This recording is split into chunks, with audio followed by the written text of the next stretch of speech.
Olá, tudo bom? Bem-vindos a mais um episódio do Human Talks, o nosso podcast sobre competências humanas, felicidade e bem-estar.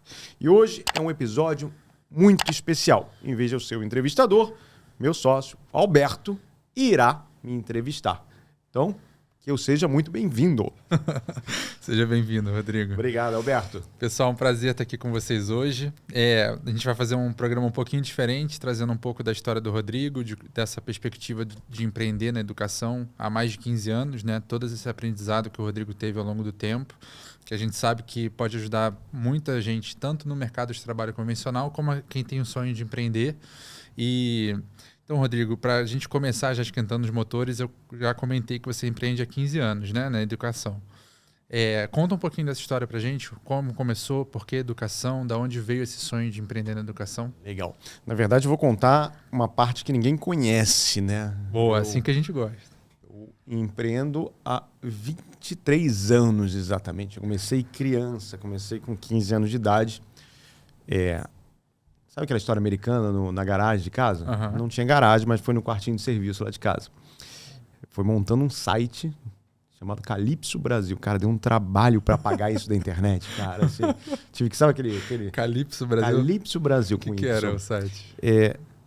Antes de contar o trabalho para pagar. Né? Sabe aquele site? Pague tudo seu da internet? Eu tive que contratar um negócio desse para pagar. Basicamente, você não tinha agregador de conteúdo naquela época, né? E a gente percebeu isso uma oportunidade. Então, cara, eu não sabia programar, sempre fui muito ruim de programação. Então, eu estudava no Colégio Militar do Rio de Janeiro. E tinham dois amigos. Um que sabia design, que sabia programar, e eu que tinha ideias. E, cara, vi que só a ideia não vale nada, né? Você precisa executar essa ideia. E aí eu chamei esses dois amigos. Um eu lembro do nome, a Doneda, e o outro... Eu só lembro o apelido que eu não vou falar agora. Tá bom, vou falar o apelido. O apelido era Tio-Wick, lembra? Aquele tananana, tananana. E aí, chamamos, montamos lá.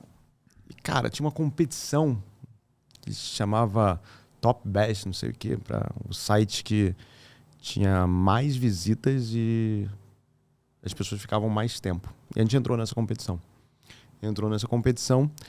E estávamos no segundo lugar, porque nosso site tinha muita visita, porque era um agregador de conteúdo, né? Não tinha agregador naquela época, mas as pessoas ficavam pouco tempo, porque a pessoa entrava, via o conteúdo, clicava e saía do site. E aí a gente falou, cara, como é que a gente coloca pessoas mais tempo aqui no site?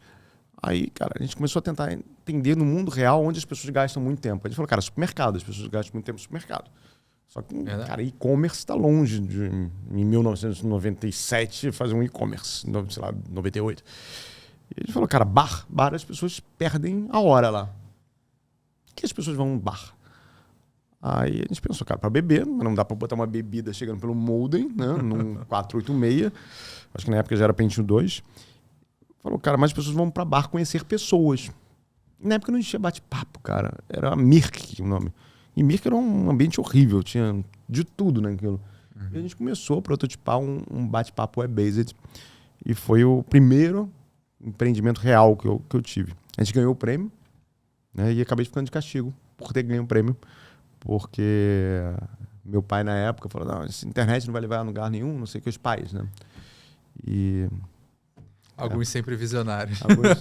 Mas é normal, normal. Nossos pais cresceram nos anos 60, 70, então assim, hoje em dia é moda ser nerd, né?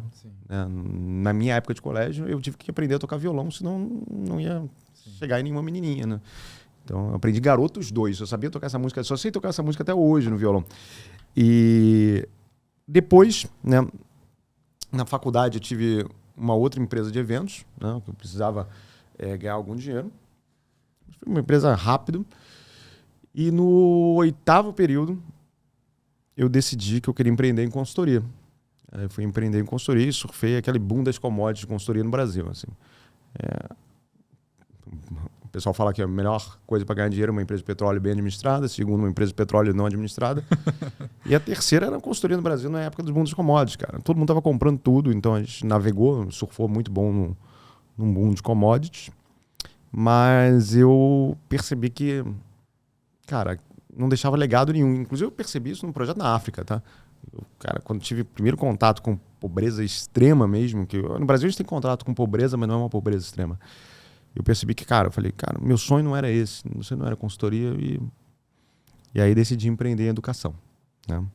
E aí montei a primeira escola de negócios da minha história, junto com meus sócios ainda na consultoria. Bombou, né? Chegou a ter um prédio aqui em Botafogo, unidades em Brasília, unidades no Centro-Oeste, unidades no Sul. E aí eu percebi que a educação está migrando para a educação online, né? Fui para a educação online, isso era véspera de pandemia. Não gosto de usar essa palavra sorte para a pandemia, né? Mas acabou estourando, explodiu, né? Porque basicamente você não tinha educação online de qualidade no Brasil e a educação mudou 100% para online, tanto para o público aberto quanto em company. E a gente cresceu, chegou milhares de alunos pós-pandemia. E a gente percebeu que a gente precisava ter a própria faculdade, tá? A gente recebeu investimento, vendeu e tive minha própria faculdade, né? Fui um dos sócios da faculdade. E quando eu me vi sentado na cadeira na faculdade, tem uma coisa, como dono da faculdade, como um dos sócios da faculdade, né? Eu ocupei pela primeira vez uma cadeira de executivo, né? Porque eu tinha um investidor por trás. Então não era mais o sócio controlador, eu tinha uma cadeira de executivo, né? Diretor de marketing e vendas. E é curioso porque anos antes eu falei, cara, eu quero terminar minha carreira em algum momento sentado numa carreira de executivo para ver como é que é. E não gostei, tá? Me senti muito travado, ainda sócio da empresa, mas não tomando as decisões. Falei, cara, eu preciso empreender. Foi quando a gente se conheceu. E eu preciso criar uma coisa do zero. E, cara, quando a gente se conheceu, a gente viu que a gente tinha muita sinergia no que a gente acreditava. A gente acreditava muito que o mundo está muito confuso, e o mundo está confuso pra caramba, né? E quando o mundo está confuso, gera um fenômeno que as pessoas já estão cansadas de ouvir falando isso, que é o back to basics. As pessoas voltam ao básico, né? E a gente tem esse fenômeno muito forte do back to basics no mundo inteiro. Então, cada vez mais você tem executivos, executivas estudando filosofia, estudando ciências orientais, que são ciências de 3 mil anos atrás, 4 mil anos atrás, 5 mil anos atrás. Cada vez mais a gente se volta também para as competências humanas, né? Então, assim, toda vez que existe uma revolução industrial, e a revolução da inteligência artificial é mais uma revolução artificial, né? Eu sempre brinco, e é uma revolução industrial com uma característica diferente, tá? Porque eu sempre falo que a gente sempre imaginou quando a gente teria um contato com extraterrestre, né? E contato com extraterrestre significa basicamente você ter uma outra espécie inteligente conversando com a gente. E hoje em dia a gente tem outra espécie inteligente conversando com a gente, cada vez vai ter mais. E o extraterrestre surgiu daqui mesmo, né? Então a inteligência artificial é uma inteligência extraterrestre, no sentido de uma inteligência não humana, mas com bases humanas, lógico. Então ela tem um DNA humano, mas ela tem uma hora vai tomar um raciocínio próprio. E, cara, tenho certeza que daqui a 20 anos, pode anotar isso, tá? A gente vai estar discutindo o direito trabalhista de máquina, de inteligência artificial, né? Como hoje a gente está discutindo, por exemplo, propriedade intelectual. De quem é a propriedade intelectual do material que a inteligência artificial gera? Então a gente está... Nosso foco na Hillman é desenvolver competências humanas, tá? Quais são as competências humanas? Primeiro, felicidade. Isso é uma competência básica, é um direito básico do ser humano. E felicidade virou quase um palavrão. Então você entra na empresa, quero falar sobre felicidade. Felicidade é uma ciência. E a pessoa fala, você vai conversar sobre bem-estar? Não, cara, eu vou conversar sobre felicidade. Felicidade se ensina, felicidade se aprende. Felicidade, hoje em dia, é uma ciência, eu consigo medir. Eu tenho indicadores de felicidade. Eu tenho indicadores que surgiu na década de 70 no Butão, com o FIB, né? Que é a Felicidade Interna Bruta. Eu tenho um ranking de felicidade da ONU que mede diversas variáveis, tá? Mede renda, mede expectativa de vida com qualidade. Não adianta você ter expectativa de vida se você não tem qualidade. Apoio, não é apoio só do governo, apoio da sociedade, apoio dos amigos, isso tudo conta. Liberdade, tá? Sensação de corrupção, tudo isso entra em critérios de felicidade, né? E muita gente acha que felicidade é só um ponto. Não, felicidade é uma ciência.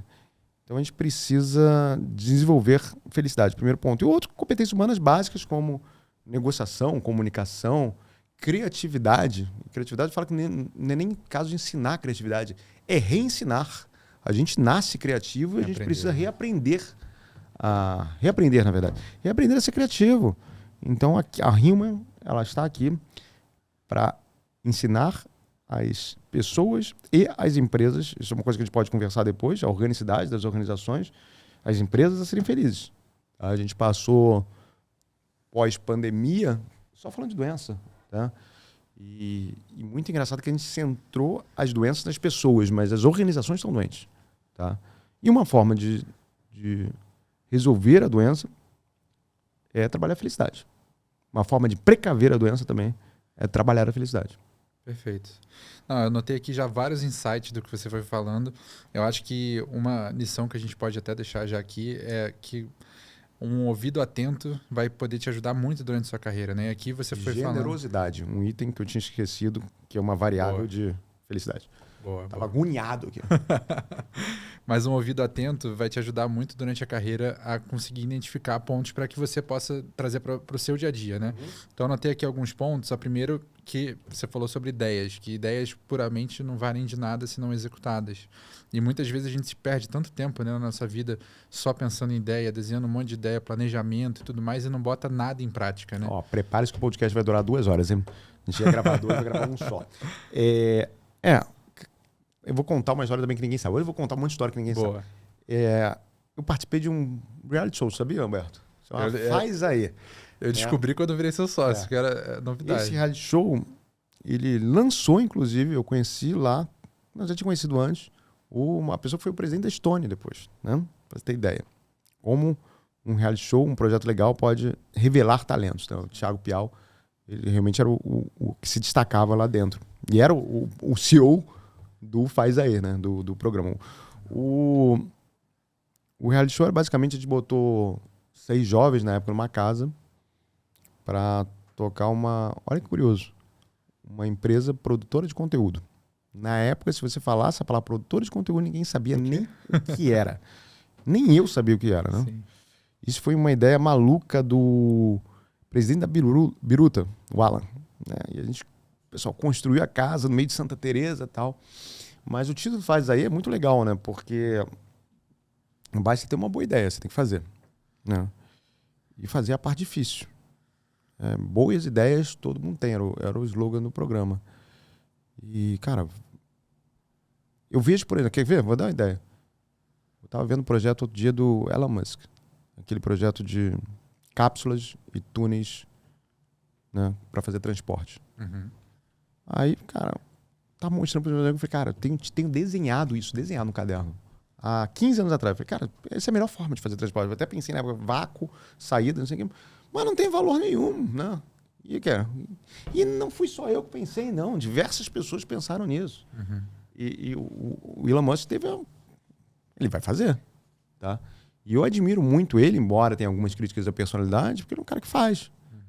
Tá? Então, Mas aí... foguete não dá ré. Por quê? Vai lá e faz. Né? E não é só capital. Assim, capital existe excesso de capital no mundo. Tá? Se você tiver uma boa ideia, capital não vai faltar. Falta você querer operacionalizar essa ideia. Uhum. Tá? Então, eu acho que um grande gap é você operacionalizar a ideia e um grande responsável por, no Brasil, a gente não implementar a ideia é porque o empreendedor não é valorizado. Tá? Vou dar um exemplo. Tá? Eu moro de frente, dá para ver da minha varanda, a casa do Ike Batista. Né? A gente fez projeto pro Ike, né, há muito tempo atrás. E, cara, pode ter feito besteira pra caramba. E fez. Não quero entrar nesse mérito. Mas foi um empreendedor. Tá? Quem dera que a gente tivesse 100 mil loucos por ano com ideias loucas. Tá? Os Estados Unidos é os Estados Unidos porque tem 2 mil loucos por ano implementando ideias. Tá? Outro dia eu vi um indicador, se não me engano, a Finlândia ou a Islândia tem 10 vezes mais patentes registradas por ano que a gente. Um país que tem, sei lá, 2, 3 milhões de habitantes. 2, 3 milhões de habitantes deve ser a torcida do Paysandu. Sem zoeira. Então, assim, é um país que tem uma torcida do Paysandu. Nada contra o Paysandu. Mas, cara, o que acontece, né, gente? Porque o empreendedor não é valorizado.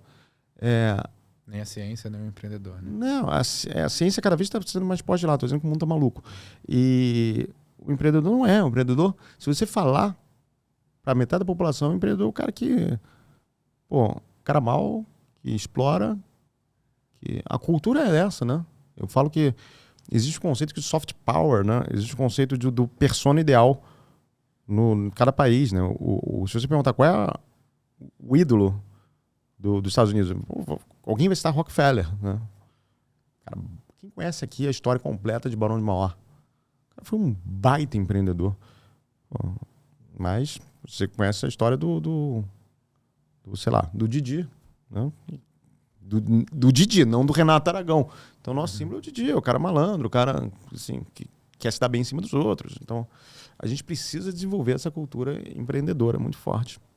Um país que não investe nem em ciência, nem em empreendedorismo, não costuma ter um futuro tão bem-sucedido. E assim, você não investe em ciência e você tem pessoas muito inteligentes no mesmo grau de países extremamente desenvolvidos. Tem um indicador fácil para medir isso, tá? Quem vai fazer, por exemplo, graduação, mestrado ou doutorado nos Estados Unidos, eu fui pesquisar isso. Os brasileiros não têm uma taxa de aprovação nem maior nem menor do que os europeus e americanos. É igual. Porque eles estão ajudando? Não, ao contrário, eles sofrem mais, sofrem preconceito. Então, assim, se eles estão passando é porque nós temos capacidade. Entendeu? Então, nós temos até base de formação para isso. Mas você tem uma fuga de cérebros. Então, assim, quem é bom vai fora, né, cara? Isso em tudo, tá? O esporte o esporte é empreender. Então, se for ver bem, agora, os novos empreendedores no esporte, desde o César Cielo, o cara vai treinar nos Estados Unidos. E daqui a pouco vai acontecer que nem aconteceu com o Diogo Costa. O cara vai ter uma cidadania lá fora. Então, assim, a gente cada vez mais vai perder atletas, né? Então, a gente precisa saber que a gente precisa desenvolver musculatura para isso. Só para fechar esse arco, assim, você foi uma pessoa que claramente conseguiu ao longo do tempo implementar muitas ideias, né? Tirar do papel muitas ideias. Eu queria ver assim, uma dica ou uma coisa que você acredita que é fundamental para quem quer tirar uma ideia do papel, para quem tem um projeto, acredita nesse projeto, mas ainda está no campo das ideias. Ser chato. Não, ser chato é importante. Tá? Ser inconformado é importantíssimo. Eu acho que ter uma boa rede de relacionamentos é muito importante. A gente negligencia isso. Outro dia até um amigo meu, ele perdeu o emprego. Eu falei, cara, manda seu currículo, eu vou te ajudar. Ele, não, eu quero realocar por conta própria. Eu falei, mas eu te ajudar é por conta própria, porque você é meu amigo, entendeu? A rede de relacionamentos faz parte. E, cara, você ter vontade de fazer, assim, e não se abater com pequenas derrotas, né? Eu sempre falo, se você está demorando um pouco mais, é porque você está fazendo a coisa certinho. Porque é muito fácil.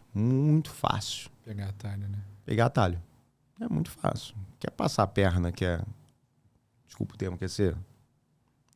Vai chegar mais rápido, mas não é sustentável. Então, assim, vai sofrer algumas dificuldades ao longo do caminho, né? Mas, por incrível que pareça,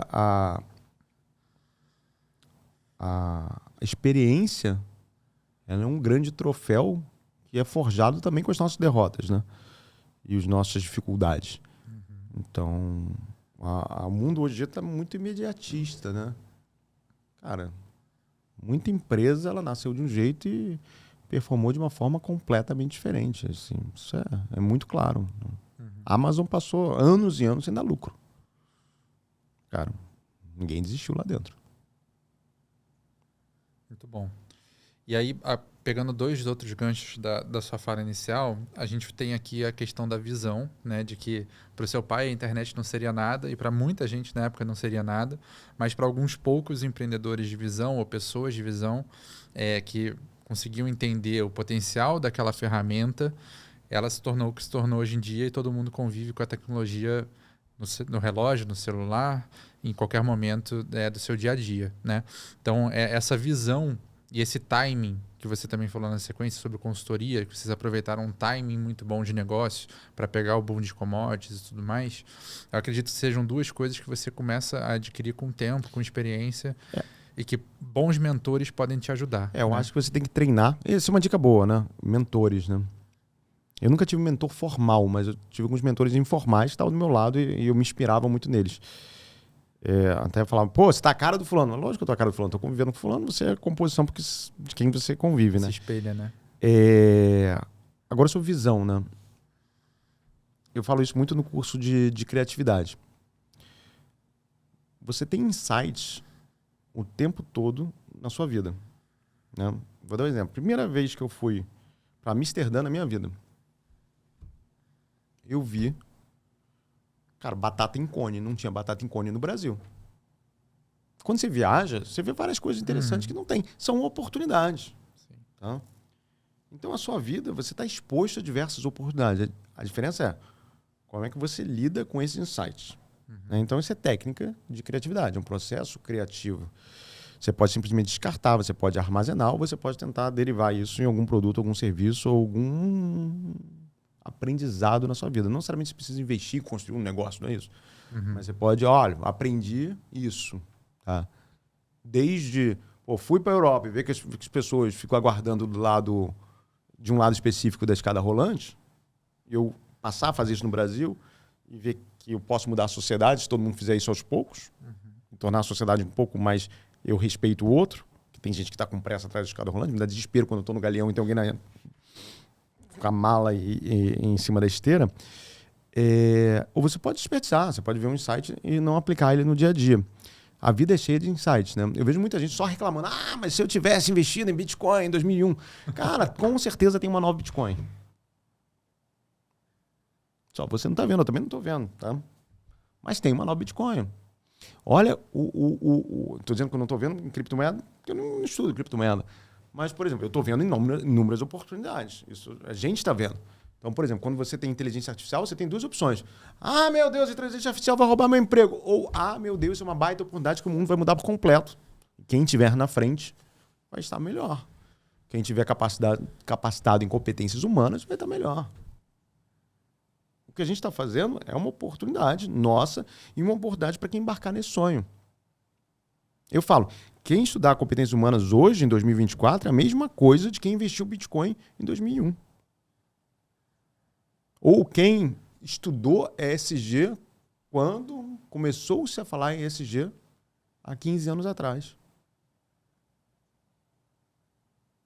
Gente, profissões desaparecem o tempo todo, mas novas profissões surgem.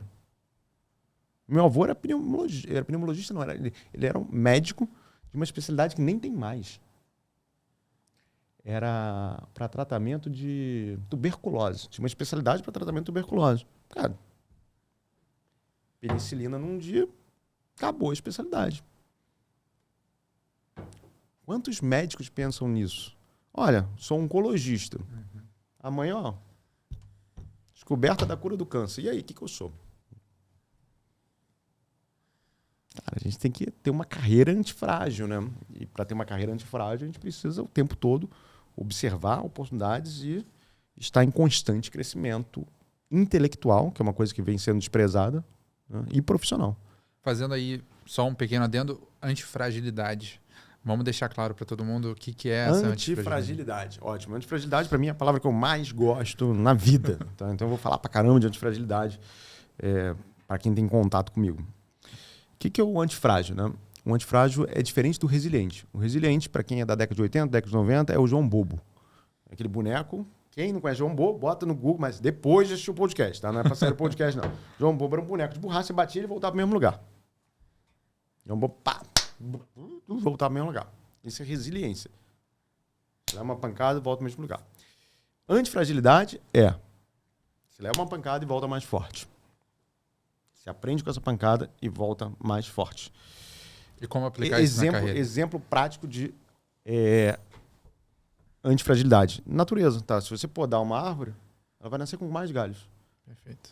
Se você for para academia, você vai lesionar os seus músculos e ele vai nascer maior. Tá? Como aplicar isso na carreira? Eu tenho uma carreira antifrágil. Tá? Exemplo. Eu ser polímata. Tá? O que é polímata? O ser humano, ele de origem é polímata. Então, se eu for perguntar, qual era a profissão de Leonardo da Vinci? Velho, ele era tudo. Pintor, arquiteto, biólogo, médico. O cara era tudo. Mas a nossa característica é ser polímata. Cara, eu quando pergunto, quais que você faz? Cara, sei lá. O dia perguntaram, fui dar uma entrevista numa TV. Que bota o quê? Eu falei, não sei. Bota ser humano, então. Porque, cara, a única coisa que eu não falo é engenheiro, que eu fiz engenharia. Mas não falo, cara. Cara, eu escrevo, dou palestra, empreendo. Então, assim, gosto pra caramba de cozinhar. Isso é. Então, assim, aprenda competências complementares, que provavelmente a sua profissão ela vai perder utilidade em algum momento. Cara... Cada vez mais rápido, Eu vou dar um exemplo e vou ser um pouco grosseiro, tá? As 3 profissões mais antigas do mundo, elas estão desaparecendo. Tá? Que é pedreiro, né? Que vai ser substituído rápido por impressores 3D. A área da prostituição, tanto faz feminino, masculino, vai desaparecer. A OnlyFans está aí. A inteligência artificial está aí. Bonecos cada vez mais reais. E o mercado... E é importante a gente falar isso, porque esse é um mercado que movimenta muito, né? O mercado da sexualidade humana, né? Desculpa... Os curandeiros, né? Não, os curandeiros, eles são antigos. E o curandeiro, ele é o médico, é a médica. Né? O médico e a médica vai desaparecer? Não. Mas a inteligência artificial vai entrar muito nessa esfera. Muito, muito, muito. A robotização vai entrar muito nessa esfera. Por isso que, assim, a pergunta é, o que é o médico do futuro? O que é a médica do futuro? O que é Future Doctor? Isso aí a gente vai abordar bastante no futuro em breve, mas sim, eu queria fazer aqui uma última consideração sobre o que a gente falou agora, sobre mentores, né? Uma dica, porque a gente fica muito com vergonha, às vezes, de pedir as coisas, de se vulnerabilizar para o outro, se colocar numa posição de aprendiz. E hoje, 2 pessoas que eu mais admiro, que são minhas sócias, quando eu tive a oportunidade, eu pedi para que fossem meus mentores. O Rodrigo está aqui, minha testemunha, quando a gente foi conversar sobre a nossa potencial sociedade. Uma das coisas que eu coloquei, falei, cara, eu preciso que essa relação também tenha um quê de mentoria, de aprendizado, porque eu te admiro muito, eu sei o quanto eu posso aprender com você e eu gostaria de me colocar nessa posição. E o nosso outro sócio também, o Robério, primeira vez que eu conheci ele, a gente se deu super bem. Eu ainda era trainee de uma grande empresa, ele era um executivo lá dentro.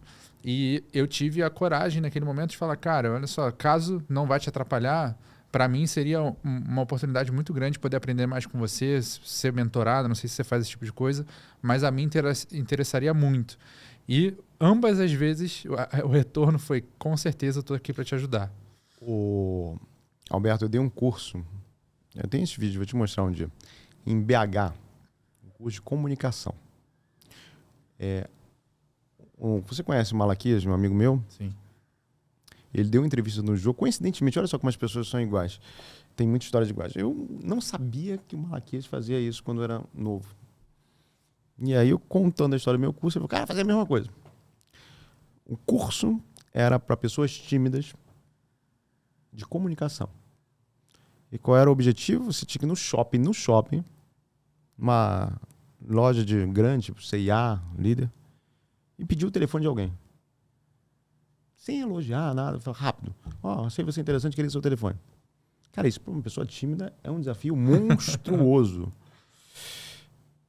A taxa de aceitação era maior do que 60%. Tá? E tinha outra vantagem. O pessoal me agradece até hoje. Falou, cara, depois que eu fiz aquela loucura, eu faço qualquer coisa, né? Então, o não você já tem, né? Parece um clichê, mas é verdade, né? Assim, e é engraçado porque eu falo para... Geralmente a pessoa que tem essa restrição são pessoas ou tímidas ou pessoas até ansiosas, né? Cara, você levou um não, beleza. Não fica remoendo isso. Pro cara que te deu não, ele já esqueceu. Velho, ele já esqueceu. Eu sempre falo, cara, ontem tô com o joelho machucado. Eu caí no meio do restaurante. Tava chovendo pra caramba no Rio de Janeiro. Caí. Caí, eu ralei o joelho no meio do restaurante. Pô, no Leblon. Né? Caí no Leblon, a pior coisa que tem. Todo mundo te conhece lá. Né? Velho. Caí. Se eu sou uma pessoa que me importa, eu vou ficar o dia todo, meu Deus, eu caí no restaurante. Passei vergonha. Cara, passei vergonha. A pessoa olhou. Em um segundo, o assunto mudou. Esse é um dos nossos vieses, né? A gente acha que a gente é muito mais importante. Em um segundo, cara. Em um segundo, eu tava vendo. E eu observei isso engraçado, cara. Exatamente um segundo depois, estava todo mundo conversando sobre a Camila Pitanga, que tinha acabado de sair do restaurante. Ninguém nem lembrava que alguém tinha caído lá. Então, assim, a nossa vida não é o centro do universo mesmo. Assim. Então, assim, cara, quer propor, proponha, né? O máximo que você pode receber é um não, né? Quer propor, proponha. E a gente ter essa capacidade de comunicação, de expor, se colocar numa posição de aprendiz, na grande maioria das vezes, gera muito mais empatia do que qualquer outra coisa. Muito, muito, muito. E você é um eterno... Somos eternos aprendizes, né? Isso é uma coisa que eu aprendi com a minha bisavó, cara. Bisavó alemã, judia, fugida do Holocausto. E uma vez cara, foi ela, uma amiga, não sei o que falou a frase. Toda vez que a humanidade teve muita certeza, deu. Aí o editor põe pá, deu. Toda vez. Então, assim, quando você tem aquela arrogância negativa, porque tem arrogância positiva também. Quando você tem arrogância negativa, você já sabe tudo, velho. Toda vez que você tiver certeza, toma muito. Toda vez que você tá com uma certeza absoluta, toma muito cuidado. Eu sou carioca, né? Então, pô, uma onda vem e vai te levar. Vai te derrubar e a vida, ela vem e te entrega verdades, né? Isso, cara, acontece comigo toda hora, tá? Falei isso outro dia. Eu falei, cara, pô, 2 anos atrás eu tava muito arrogante nesse sentido e vi que tava completamente errado. Então, quando você tem muita certeza de uma coisa, é por isso que é bom ter amigos. Né? Uma pesquisa que me chamou muita atenção outro dia, que americanos baixos de 10 anos de idade declaram quase 80% que não tem amigos. Isso é uma coisa muito grave, porque geralmente quando você tá nessa vibe de estar arrogante, tá nessa vibe de ter muita certeza, geralmente é um amigo, não é nem quem tem relacionamento, porque quem tem relacionamento amoroso com você, às vezes fica com medo de falar, mas geralmente um amigo seu, com aquela intimidade, fala, velho, não tá legal não. E você precisa de amigos para isso, entendeu? Então, as certezas são traidoras. É verdade. Bom, e aí... E os nossos medos também. Tem uma frase que é atribuída a Shakespeare, que não é Shakespeare. Aí você falou de medo de propor alguma coisa. Os nossos medos são traidores. Nossos medos são traidores e nos fazem perder o bem que poderíamos conquistar se não fosse a simples iniciativa de tentar. Pegando um outro ponto que você falou aqui no início, sobre a diferença do empreendedorismo para uma posição de executivo, né? A gente aqui, com certeza, tem os dois públicos, né? Pessoas que são empreendedoras, que estão querendo melhorar a sua empresa, transformar num lugar cada vez mais propício para gerar pessoas felizes, pessoas com alta performance, enfim. E também as pessoas que têm a carreira mais convencional, entre aspas, que querem ser executivos de grandes empresas ou que estão ali na carreira de analista pleno, sênior, fazendo toda a jornada até chegar lá. Eu acho lindo, tá? Eu acho maravilhoso. Não é para mim. O que você vê, assim, do ponto de vista de competências? Não é para mim agora, pode ser um dia. Pode ser, certeza. Exatamente. A gente muda, né? Mas assim, olhando, você que já passou pelas duas coisas, né? Do ponto de vista de competências que você precisa no dia a dia ou de principais coisas que podem te diferenciar como um empreendedor ou como um executivo, o que você traria assim para a pessoa ficar atenta, para ela não deixar de se atentar quando ela quer empreender ou quando ela quer ser um executivo? Cara, eu poderia falar 2 horas aqui, citar um monte de competências, mas me assusta muito. Eu tenho visto cada vez mais pessoas falando, não gosto de lidar com pessoas. Amigo, então vamos falar do Elon Musk de novo. Ele está programando uma viagem para Marte. Então se candidata, porque assim, você tem um mundo de 8 bilhões de pessoas. Você tem que lidar com pessoas. Então eu acho que, seja qual carreira você for seguir, né, e emociona um pouco falar isso, você precisa amar lidar com pessoas. Tá? Nós somos pessoas. Então, assim, se você falar que não gosta de pessoas, como assim? No fundo, não existe empresa, né? Empresa é um conjunto de pessoas com um propósito único. Se sumir esse conjunto de pessoas, não sobra mais nada. Nada, nada, nada. O resto é realidade imaginada. O resto nós criamos. Não existe nada no mundo que nós vivemos e interagimos. Lógico, temos animais, temos plantas, mas o que move o mundo são as pessoas. Tá? Então, para você ser um bom empreendedor, um bom executivo, uma boa executiva, cara, precisa gostar de pessoas. É uma habilidade comum para os dois, né? É uma habilidade comum, é uma habilidade que precisa ser... E virou bonito isso, cara. Tem umas coisas que virou bonito que eu não entendo, cara. Virou bonito falar, não, eu sou... Como é que é? Sou mal-humorado mesmo. Pô, cara, não é bonito ser mal-humorado, cara. Não é. Não é legal. Ah, mas eu sou assim mesmo, é o meu jeito, eu sou desse. Não é legal, cara, não é. Cara, posso falar uma frase? Pode falar palavrão? Pode. Claro. Cara, quem me ensinou isso, não lembro o nome dele, esqueci o nome, Daniel. Um dos fundadores da Fero Educação. Ele uma vez no meu escritório falou, cara, aprendi com a vida uma coisa.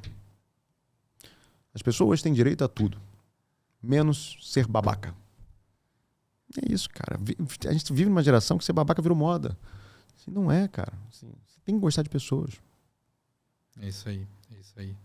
E trazendo agora para o futuro do trabalho, né? A gente também começou a abordar um pouco sobre isso, como as coisas estão mudando, a inteligência artificial e tudo mais.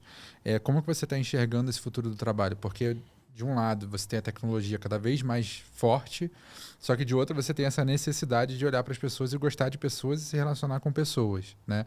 Como que você enxerga o papel do ser humano nessa história e como que você vê o trabalho e a rotina e o dia a dia se transformando ao longo dos próximos anos? Foi o que eu falei anteriormente, né? A gente está passando por mais uma revolução industrial. Talvez essa não seja tão industrial, salto quântico, né, da humanidade, né?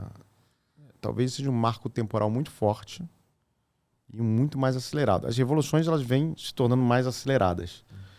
E intervalo mais curto. Né? Isso é claro.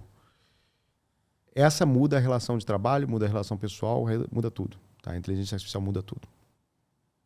A única forma é se tornar mais humano. Tá? E voltar às nossas competências básicas, mais uma vez, se comunicar, saber influenciar pessoas, tomar decisão, ser criativo, saber tomar decisão. A máquina vai... Tem uma frase que é bem chula, mas eu vou adaptar ela. É que biquíni e sunga é que nem dados. Mostra tudo menos o essencial. E é verdade. Assim, a máquina tem capacidade de gerar inúmeros dados, mas no final, o essencial, que é a tomada de decisão, é nossa. E vai ser sempre nossa. Tá? A máquina pode te dar um parecer, a máquina pode indicar qual a decisão seria tomada, mas na hora de apertar o botão, quem vai apertar o botão é você. Tá? Nunca, nunca, nunca uma máquina terá o controle sobre o botão vermelho nuclear dos Estados Unidos. Pronto. Isso é um exemplo claro que a máquina nunca vai ter esse botão. Um dia a humanidade acabou. Tá?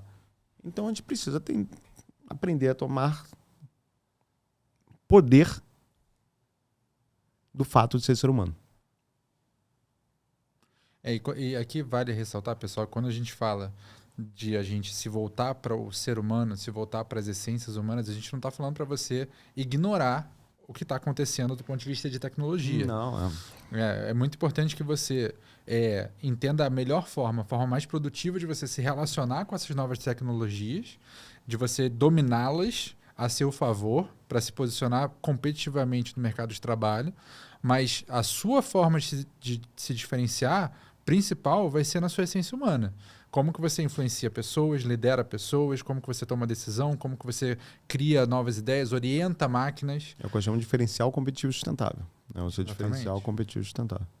Então, assim, a nossa teoria, a nossa tese aqui é de você conseguir conectar tanto a sua essência humana como a tecnologia a seu favor para que você, de fato, seja um profissional competitivo e diferenciado ao longo do tempo de maneira sustentável, né?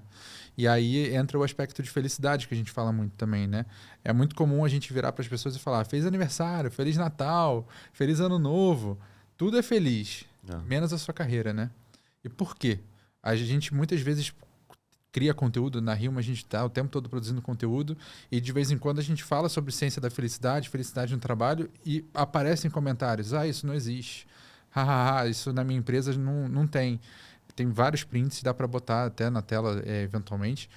E é muito triste, né? O fato da segunda-feira ser ruim, né, cara?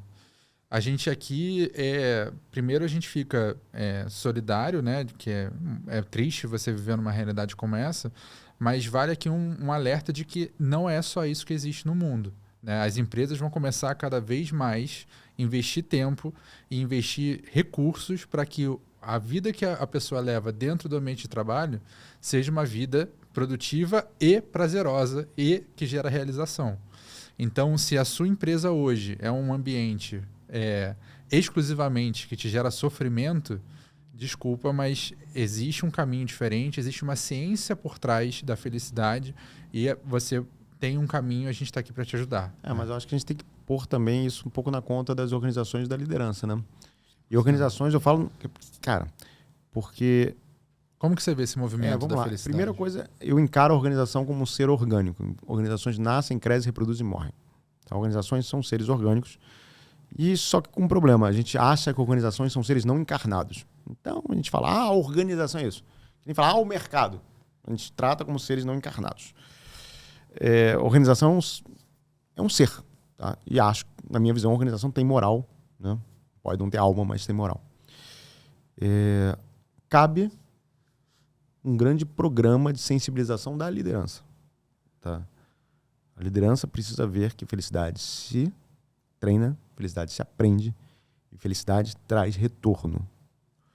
A mesma coisa quando eu trabalhava em consultoria, eu tinha uma fórmula de convencer a pessoa a investir em ESG. Vem cá, você não acredita em ESG? E era muito comum, tá? Muito comum. Cara, porque a gente tem antigos modelos de gestão que são loucos. Cara, mas vou contar uma história maluca, tá? Tava numa reunião, não vou falar o cliente, lógico, mas estava numa reunião numa transportadora no Sul. O presidente dormiu na reunião. Um diretor dormiu na reunião. Aí o outro diretor cutucou ele, tá dormindo. Ele manda no meio da reunião. Tem sorte porque eu tô só dormindo. Eu vou ser educado, não foi essa a palavra que ele usou. Porque tem vezes que eu durmo e solto gases. Ele mandou essa no meio da reunião. Tá? Que eu tô falando isso? Cara, a gente tem empresas que têm antigo modelo de gestão. Então, quando eu bati na porta das empresas para falar de ESG, eu percebia que o líder ou a líder não estava nem aí para isso. Vamos falar de meio ambiente, vamos falar de governança, vamos falar disso. Social. Ele via que, isso daí é abraçar a árvore. Fala, cara, entendi. Você não quer fazer porque não acredita nisso. Mas faz então, não é porque você é bonzinho, faz porque dá retorno. Faz porque se você fizer uma política de ESG, o fundo de Singapura vai olhar para você com o melhor cara e vai botar grana em você.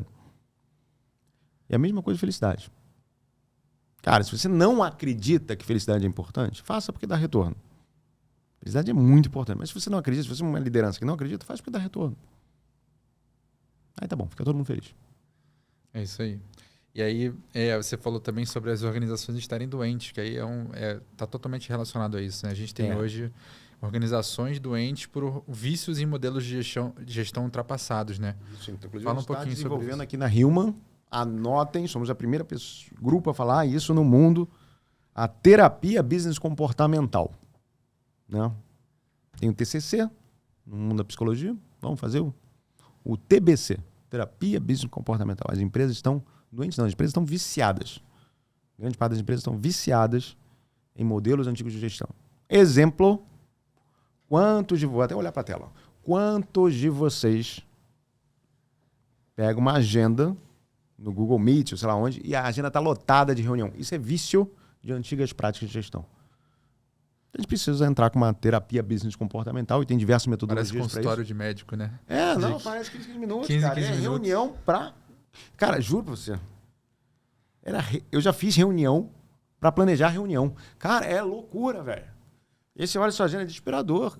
Cara, aí as pessoas começam técnica. Eu bloqueei para marcar a reunião aqui, então vira uma guerra de reunião contra reunião. Isso é vício. É vício de reunião. Tá viciado. Que nem cigarro. E aí você precisa 7 da noite parar para trabalhar porque você não conseguiu trabalhar de fato concentrado, cara, né? Cara, é a droga da organização, que a organização consome, é a reunião. É isso. Tá injetando reunião. Tá cheirando reunião. E a gente precisa aplicar técnicas para essa empresa ficar saudável. Não dá para internar uma empresa. Não dá. Mas dá para fazer uma psicoterapia boa com a empresa. E é isso que é a terapia business comportamental. Porque, afinal, toda empresa é E baseada aonde em você pessoas, mexe nisso? né? No cérebro da organização. Quem é o cérebro da organização? A liderança. E aí é a base, aí esse é Falcone, né? A base do formato das organizações. Cérebro são a liderança, o corpo tático é o tronco e o corpo operacional os membros. Então, assim, se tem uma doença psicocognitiva, uma doença mental, ela está no cérebro, está na liderança, precisa tratar a liderança. Muito bom.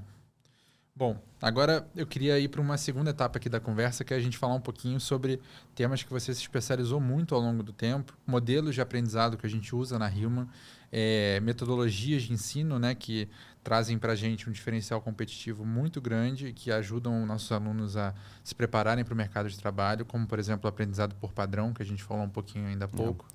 Como que você explica um pouco sobre essa metodologia? O que você... o que gerou interesse em você para ir para o lado da negociação, da comunicação? De onde vem isso? Vamos partir do começo, né? O que é o aprendizado por padrão? É a metodologia de ensino que eu acredito, tá? Todas as empresas de educação que eu passei, a única condição eu falei, cara, eu quero que utilize a metodologia de aprendizado por padrão, que é uma metodologia que eu desenvolvi, tá? Que é uma evolução do método de caso, por exemplo. O método de caso é conhecido como método de caso de Harvard. O que é o aprendizado por padrão? Eu não desenvolvi, não. O bebê desenvolveu. Qualquer bebê desenvolveu essa metodologia.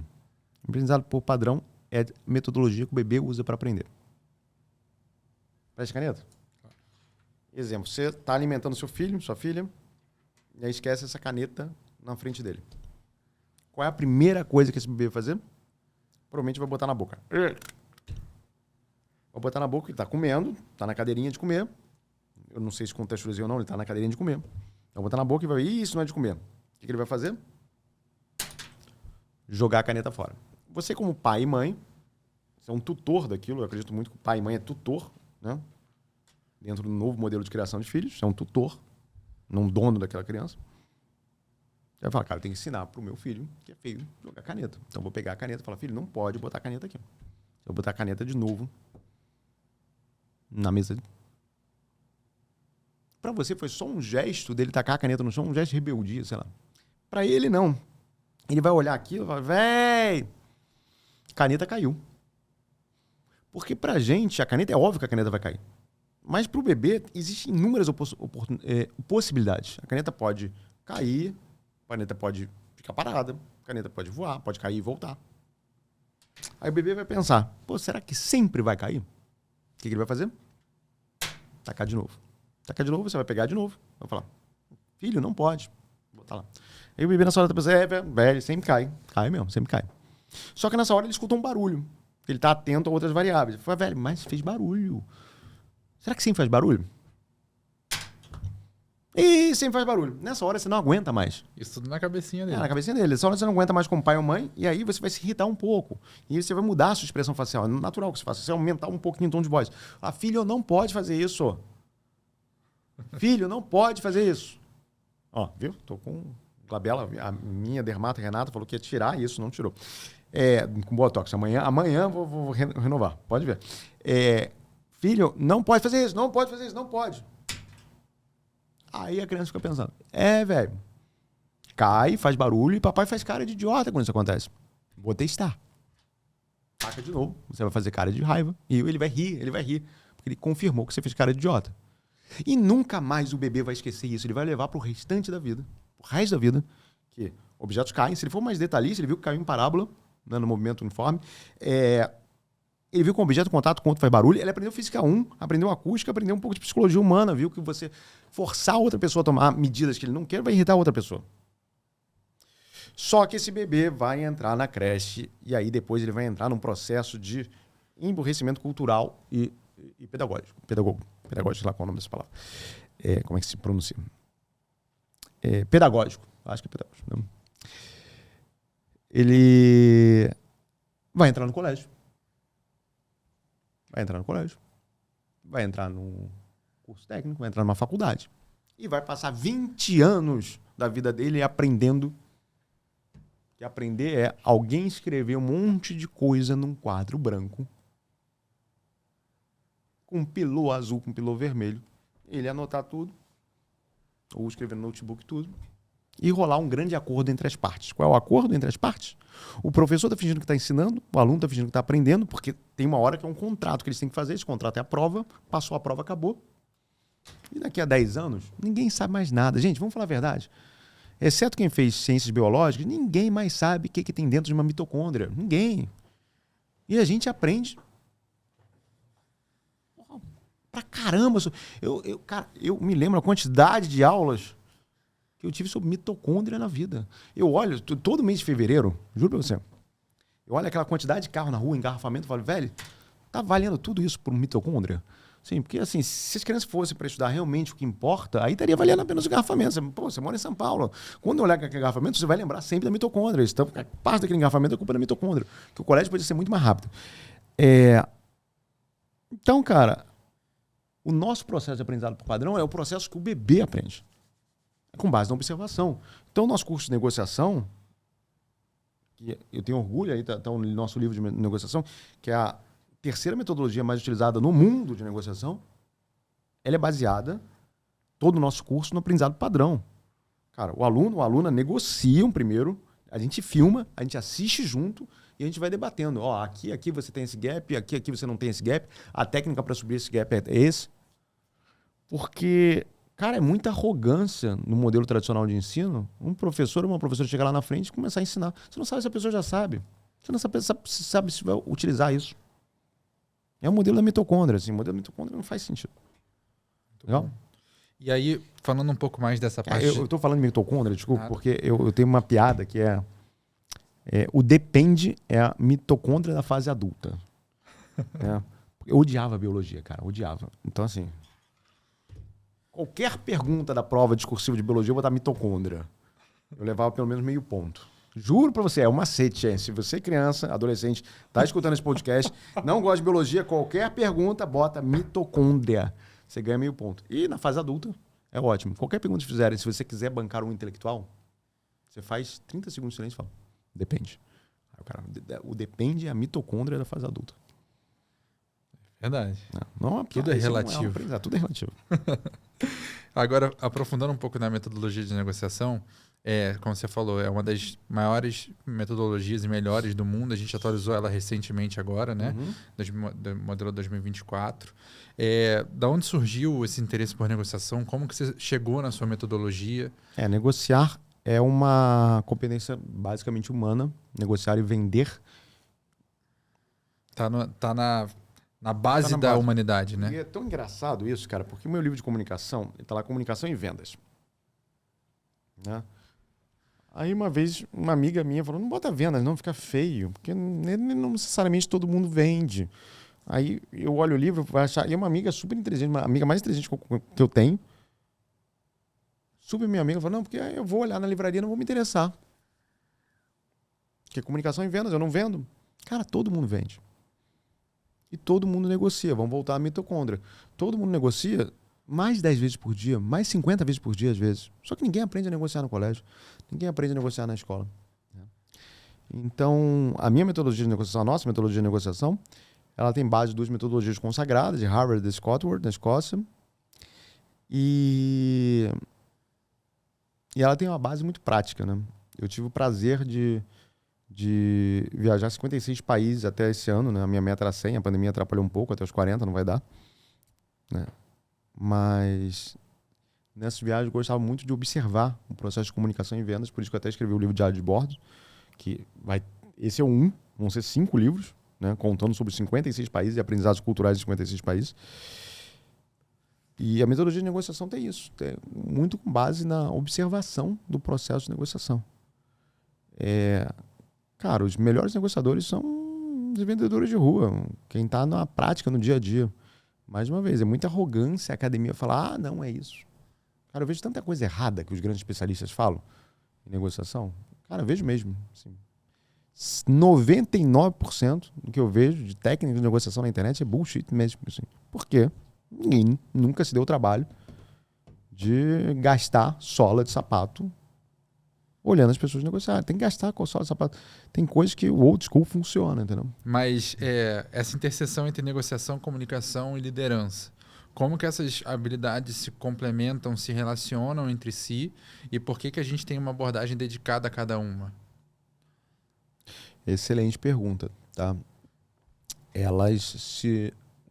algum momento elas se comunicam. Tá? São habilidades diferentes. Você, exemplo, andar e andar de bicicleta. São habilidades diferentes, mas são complementares, tá? Para andar de bicicleta você tem que ter equilíbrio. Então, uma depende da outra. Então eu falo, cara, se você quer ser um baita negociador, você tem que se aprender a se comunicar também. Você vai complementar, tá? Se você quer ser um bom comunicador, você tem que saber sobre o julgamento de uma decisão. Você tem que saber como as pessoas tomam decisão. Porque a forma de você se comunicar vai afetar o julgamento de uma decisão do outro lado.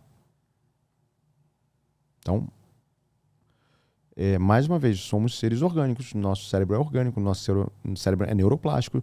A gente precisa saber que as competências humanas, elas são como se fosse uma geleia, né? Elas vão se unindo. Então, por isso que a gente precisa estar em eterno aprendizado. Não existe início, meio e fim. Eterna atualização. Então, a nossa metodologia acabou de ser atualizada. E eterna observação, né? Porque o mundo muda. E aí, aproveitando, a gente falou um pouquinho dos seus livros. Da onde surgiu a vontade de ser autor? Como é que foi o processo criativo para escrever um livro? Para alguém que sonha em eventualmente ter um livro, como é que foi esse processo para você? Se tem alguma coisa que vale de aprendizado? Cara, a vontade de escrever, porque eu adoro ler, né? Eu leio muito. E eu acho que o livro, por incrível que pareça, até hoje se provou como um meio de deixar um legado mais eficiente que existe, né? Pensa quanto tempo tem um Antigo Testamento. Aquilo tem milhares e milhares de anos. E passa, né? Agora, eu tenho receio mesmo das fotos digitais. Quantas fotos digitais vocês já perderam? Todo mundo já perdeu um monte de foto digital, né? O livro, por incrível que pareça, ele é muito estável, né? Ele se espalha pelo mundo e ele se eterniza. E ele pode ser reescrito, ele pode ser copiado. Eu quero mesmo que as pessoas copiem isso daqui, porque, cara, eu tenho certeza que um monte de gente pega e copia isso. E, cara, eu quero isso mesmo. Pode copiar. Pode copiar no sentido, pode botar na Xerox mesmo e pode reescrever e falar que é seu, não tem problema não. E é isso, cara. Como os grandes livros foram todos copiados, tá? Mas eu vejo que é a maneira estável. Até hoje não me provaram outra maneira mais estável. Tá? Tem o disco da Voyager, né? Que está percorrendo o sistema solar, que teoricamente é um disco em metal. Mas olha só, mesmo disco em metal da Voyager, ele foi impresso. Né? Ele não é só magnético. Então, aí, ó. A prensa é a grande invenção. Para quem quer virar um autor, ter o seu primeiro livro. Cara, começar e ter rotina para isso, tá? Muita gente fala, é difícil pra caramba escrever. Cara, é questão de rotina, você não é disciplinado. Porque, assim, um livro grande tem 360 páginas. 365 páginas é um livro enorme, cara. Pega o meu livro aí. Pega o Comunicação. Ô, Caio.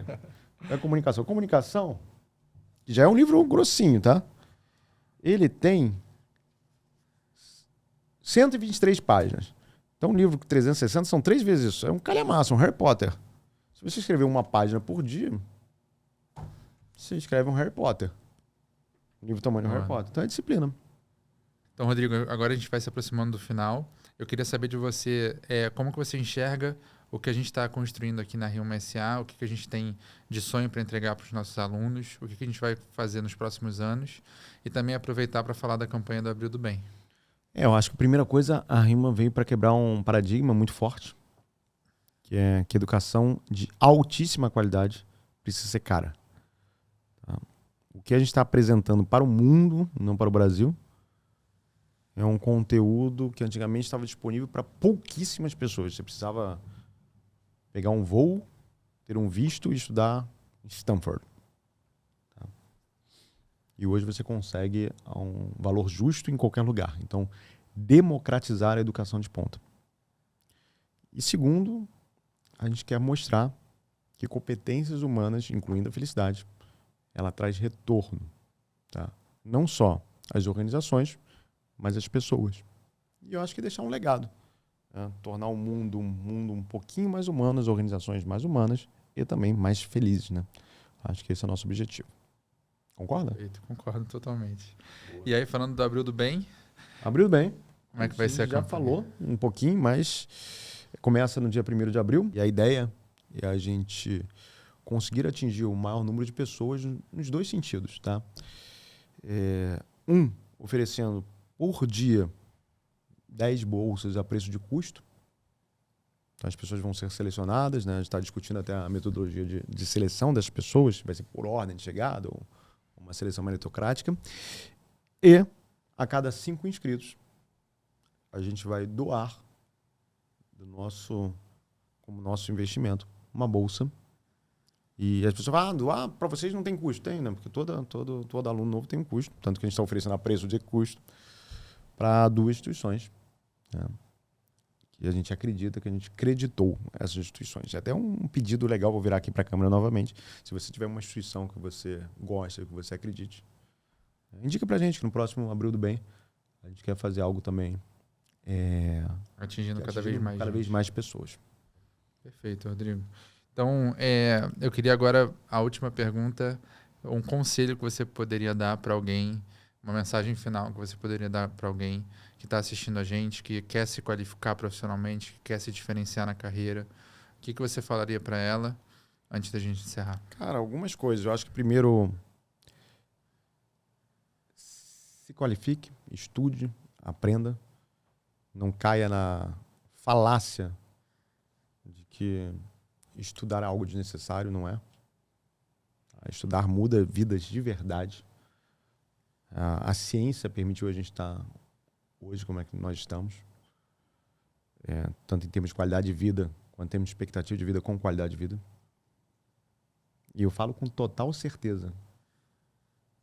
Qualquer pessoa de classe média morando no Brasil hoje em dia vive muito melhor do que qualquer rei ou rainha europeia no século XVII.